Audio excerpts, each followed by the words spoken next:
Create a fusion composition. Add it to the timeline and go to Fusion. Add a text node and a merge node. Enter your text. Duplicate it once and slightly reduce its size. Copy the text and merge nodes. Select the bottom text node, go to Layout, move the text downward and flip it vertically.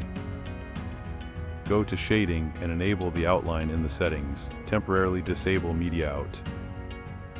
Add a Shape 3D node and set the shape to cylinder. Add Transform 3D and Render 3D, and connect Media Out to Render 3D. In Transform 3D, adjust the viewing angle. Go to Shape 3D, move to Frame 0. Rotate the text so the first word is centered. Set a keyframe. Go to the last frame and rotate the text 360 degrees clockwise. Return to the edit page and add a zoom effect.